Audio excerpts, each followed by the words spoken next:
ভুল হচ্ছে। অঙ্ক মিলবে না, একটা ছোট ভুল রয়েই গেছে। চিত্রনাট্য তুমি লিখবে বটে, কিন্তু কাহিনী তো তোমার হবে না সঞ্জিত ব্যানার্জি। কাহিনীকার যে অন্য কাউকে হতে হবে, তবেই তো জ্যাজ চ্যানেলের মৃত্যুর কাহিনীটা সুপার হিট হবে। বাস্তব আর সিনেমা মিলে যাবে একেবারে।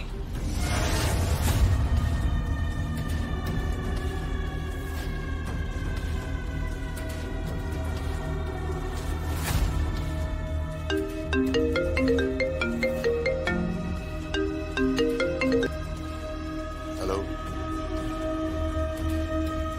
নমস্কার, আমি সঞ্জিত ব্যানার্জি বলছি। আপনি ফোন করেছেন কেন? আপনি আপনার কাজটা করুন না, আপনি ফোন করেছেন কেন? ফোন করছি তার কারণ প্ল্যানটা আমি একটু বদলাচ্ছি। প্ল্যানটা বদলাচ্ছেন? প্ল্যানটা বদলাচ্ছেন মানে? প্ল্যানটা বদলাচ্ছেন মানে কি? আপনি আপনি ছবি বানাবেন না? আপনি আপনি সিনেমা করবেন না? আপনি আপনি স্পটলাইটের নিচে আসবেন না? স্পটলাইট আপনার ওপর পড়ুক সেটা আপনি চাইবেন না? আপনি রেড কার্পেটের উপর দিয়ে হাঁটবেন না? হাঁটবো,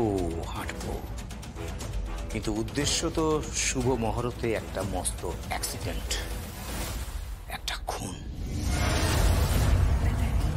ক্রাইম থ্রিলারের মহরতে একটা খুন। লোকে ভাববে যে শুটিং চলছে, কিন্তু আসলে হবে খুন। বহু বছর আগে এভাবেই একটা খুন হয়েছিল,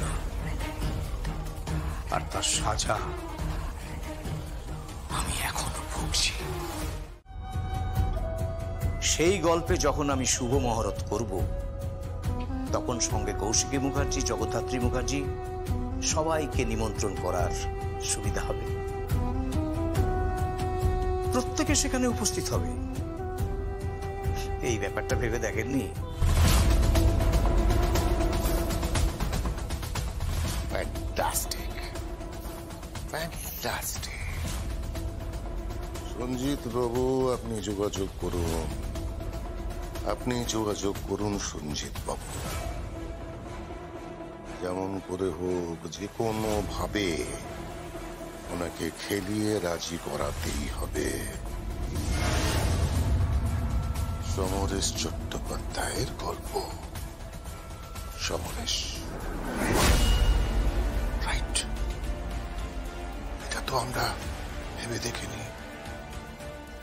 রাইট, তাহলে তো জগদ্ধাত্রী, স্বয়ম্ভু, কৌশিকী এরা তো অবশ্যই আসবে মহরতে।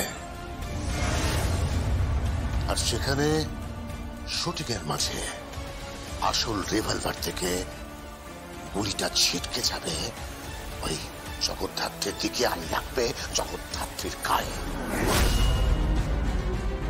আর জগদ্ধাত্রী মৃত্যুর কোলে ঢলে পড়বে, তাই তো? ইয়েস। আপনার মাথাটা মশাই একেবারে শয়তানের কারখানা। চিন্তা করবেন না, এবারে ন্যাশনাল অ্যাওয়ার্ডটা আপনার বাধা। পৌঁছে গেছিস? দুর্গা, আমরা পৌঁছে গেছি। আচ্ছা, তুই এতবার ফোন করছিস কেন? শোন না বলছি, ওই ফুটের রংটা আমি বলে দিচ্ছি তোকে। এই শোন, তুই না পাগলামোটা বন্ধ কর। পাগলামোটা বন্ধ কর। ওর জন্য কিন্তু আমরা একটা স্যুট নেব না, অনেকগুলো নেব, বুঝেছিস? এই তাহলে স্টিচিংটা? উফ বাবা দুর্গা, তুই সব হয়ে যাবে, চুপ কর না। এই তুই চিন্তা করছিস কেন? মানে তুই এত নার্ভাস হচ্ছিস কেন বলতো? আরে বুঝতে পারছিস না কৌশিকী, এই প্রথমবার বিয়ে করছি তো। মানে এই তুই কবার বিয়ে করবি? আরে মানে ওই আর কি হলো, বুঝতেই তো পারছিস তুই, বুঝলেই হলো। আর তুই ব্যাপারটা বোঝ কৌশিকী, হেবি ভালোবাসি তো আসলে। আমি চাইছি না ওকে একদম একদম সুন্দর করে যত্ন করে সাজাবো, আর এমন করে সাজাবো রে কৌশিকী, এমন সাজাবো লোকে দেখবে, দেখে বলবে দুর্গা দুর্গা একটা মাল তুলেছে বটে। কি তুই ভুলে গেছে বলবো না ভুলে গেছে, ভুল করে বলে ফেলেছি। এই এবার না আমি তোকে ঠাস করে একটা থাপ্পড় মারবো সবার সামনে। কি বলছে বলুন তো বর্দি? কি আবার তোমার মেয়ে ওই ভাষা? কি আমাকে দিন তো ফোনটা। হ্যালো, কি কি ভাষা বলছিস তুই? আরে ভুল করে বলে ফেলেছি, আমি বলে ফেলেছি যে ওই ওই মানে সবাই দেখবে আর বলবে যে একটা মাল তুলেছে বটে, এটাই বলে ফেলেছি ভুল করে। তোকে না সত্যি মারা উচিত জানিস তো। আরে কি করবো বলো মা, আমি যেখানে বড় হয়েছি যে ভাষায় কথা বলেছি, সেই ভাষা না এখনো ফ্লিপ করে মুখ থেকে বেরিয়ে যায়। এসব ভাষা তুমি যদি শ্বশুর বাড়িতে গিয়ে বলো না, একদম দূর করে দেবে, বুঝতে পেরেছো? দূর করে দেবে। আমার শাশুড়িটাকে একদম কেলিয়ে কানপুর পেয়ে দিয়ে পলান কর। দুর্গা কি বলছিস, এগুলো বলতে নেই, এসব একদম বলবি না এরকম কথা। ঠিক আছে বলবো না।